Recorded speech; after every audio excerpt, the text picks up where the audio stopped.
Water అంతా వేసుకుని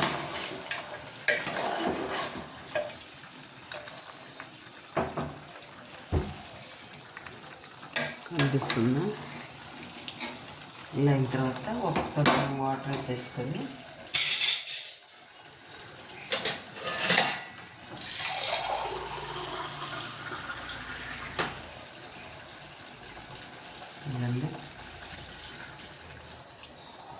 గ్లాసులు సగము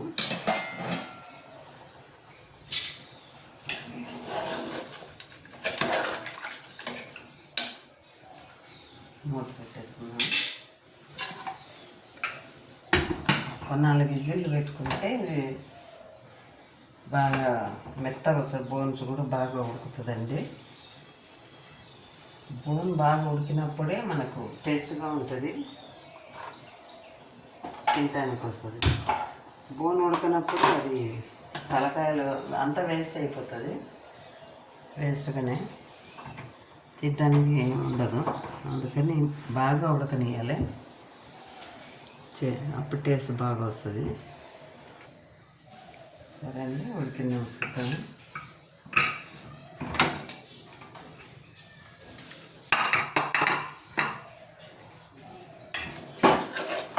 ఉడికిందండి బాగా.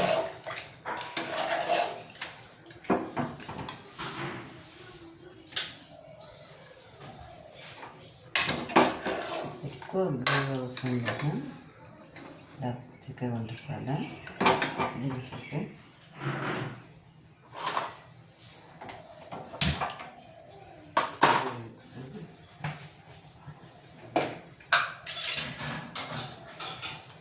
ఒక స్పూను ధనియా పౌడర్ అండి. ఓన్లీ ధనియా పౌడర్ను ఏమీ లేదు దీనిలో. ధనియా పౌడర్ ఎందుకు వాడాలంటే అది పైచానికి మంచిదండి. ధనియాలు పచ్చి ధనియాలు తినేటప్పుడు పచ్చి తినచ్చు, లేదంటే కొంచెం ఫ్రై చేసి ధనియాలు వేయించుకొని ధనియాలు తినమంటే రోజు కొంచెం ఒక స్పూన్ తిన్నా చాలు. పైచం వాత నొప్పులు అనేవి తగ్గిపోతాయి. కొబ్బరి పొడి అండి, 1 స్పూను, ఎక్కువ వేయట్లేదు.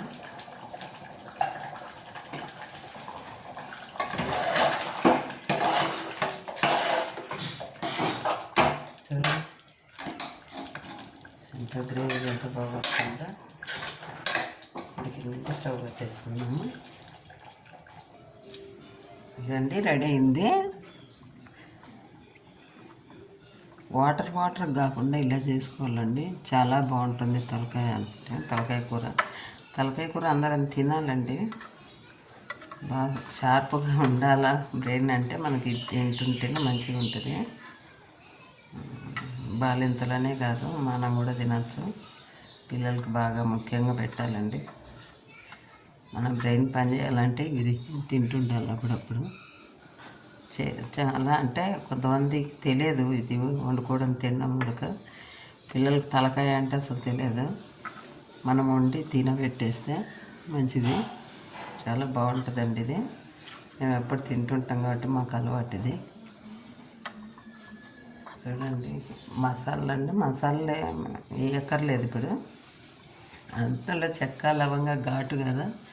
మనం బయట ఈ పిల్లలు అక్కడ ఇక్కడ బర్గర్లను పిజ్జాలని ఏవేవో తింటా తిరుగుతూ ఉండరు.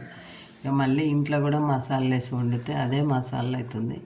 అందుకని పిల్లలు కూడా బాగా లావు అయిపోవడము, ఒకటే మసాలాలు తిని వాళ్ళకి ఇది అయిపోతుండ్రు. అందుకని ఇంట్లో ఉన్న కొంచెం మసాలా లేకుండా చేసుకొని తినాలి. బయట ఎలాగ తినని మానుకోరు. అందుకని మనం ఇంట్లో చేయటం మానుకుంటే మంచిదండి. ఇంట్లో తిని బయట తినాలంటే ఇంకా ఇదైపోతాము. చూడండి, మీరు ఇలా ట్రై చేయండి. చూసి ఎలా ఉందో కామెంట్లో పెట్టండి. నచ్చినట్టయితే లైక్ చేయండి, షేర్ చేయండి, సబ్స్క్రైబ్ చేయండి.